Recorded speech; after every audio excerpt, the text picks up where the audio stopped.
Salam Guru Penggerak. Perkenalkan, saya Ruth Kartini, CGP Angkatan 9, Kabupaten Dairi. Pada kesempatan kali ini, saya akan memaparkan kesimpulan dan refleksi pemikiran Ki Hajar Dewantara Modul 1.1. Sebelum saya mempelajari Modul 1.1, biasanya saya menerapkan pembelajaran yang berpusat kepada guru, sehingga siswa menjadi pasif dalam mengikuti kegiatan pembelajaran di sekolah. Pada proses pembelajaran, saya hanya berfokus pada aspek kognitif saja, sehingga pembelajaran dikatakan berhasil jika murid telah mencapai KKM. Padahal, masih banyak aspek-aspek lain yang perlu diperhatikan, sehingga pembelajaran dapat dikatakan berhasil. Setelah saya mempelajari modul 1.1 tentang pemikiran Ki Hajar Dewantara, saya menyadari bahwa apa yang saya pikirkan dan lakukan selama ini masih kurang tepat. Seharusnya saya menerapkan pembelajaran yang berpusat kepada murid, karena murid adalah subjek pembelajaran, bukan guru. Sebagai seorang guru, saya juga seharusnya mempelajari dan memahami karakter setiap murid, sehingga saya bisa menggunakan berbagai model maupun metode pembelajaran yang sesuai dengan kebutuhan setiap murid. Dalam melaksanakan proses pembelajaran, saya tidak boleh hanya memperhatikan aspek kognitif saja, tetapi saya juga harus memperhatikan aspek-aspek yang lainnya, seperti aspek afektif, psikomotorik, spiritual, sosial, dan budaya. Setelah mempelajari modul 1.1, saya mempelajari banyak hal tentang proses kegiatan belajar. Nah, hal itu tentunya mengubah pemikiran dan perilaku saya dalam melaksanakan kegiatan pembelajaran. Sebagai seorang guru, dalam melaksanakan pembelajaran perlu menggunakan berbagai model dan metode yang bervariasi, sehingga kegiatan belajar menjadi kegiatan yang menyenangkan bagi siswa. Guru juga harus mampu menuntun murid untuk mengembangkan bakat dan potensinya masing-masing.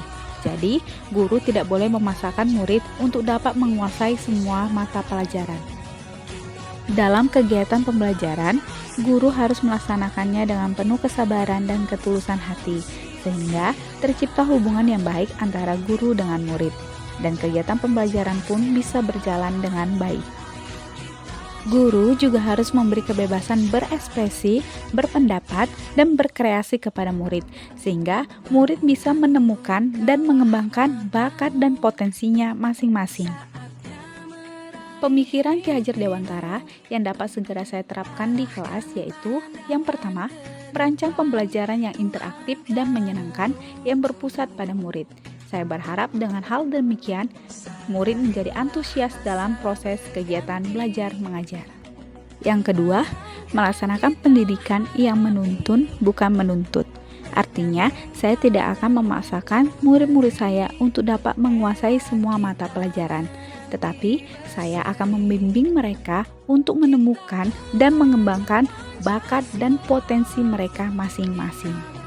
Dengan demikian, murid dapat belajar sesuai dengan bakat dan minatnya masing-masing, sehingga dapat menumbuhkan rasa percaya diri, kemandirian, dan tanggung jawab pada diri mereka.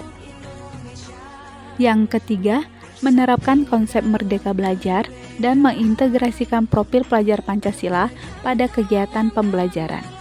Yang keempat, memperhatikan karakteristik murid agar dapat menyesuaikan pembelajaran sesuai kodrat alam dan kodrat zaman. Yang kelima, menerapkan pembelajaran yang mengutamakan budi pekerti, seperti melaksanakan budaya 5S, yaitu senyum, sapa, salam, sopan, dan santun. Selain itu, melaksanakan doa dan menyanyikan lagu wajib nasional sebelum melaksanakan kegiatan pembelajaran maupun ketika mengakhiri kegiatan pembelajaran. Dan yang terakhir, berkolaborasi dengan orang tua atau wali murid, rekan kerja, dan masyarakat, karena mereka merupakan faktor-faktor pendukung yang membentuk budi pekerti dan karakter murid. Setelah mempelajari modul 1.1 tentang pemikiran Ki Hajar Dewantara, maka dapat disimpulkan bahwa yang pertama, pendidikan adalah menuntun anak sesuai bakat dan minatnya. Yang kedua, pendidikan sejatinya adalah berhamba pada anak. Dan yang ketiga, hasil akhir dari pendidikan adalah budi pekerti. Demikianlah yang bisa saya sampaikan. Terima kasih.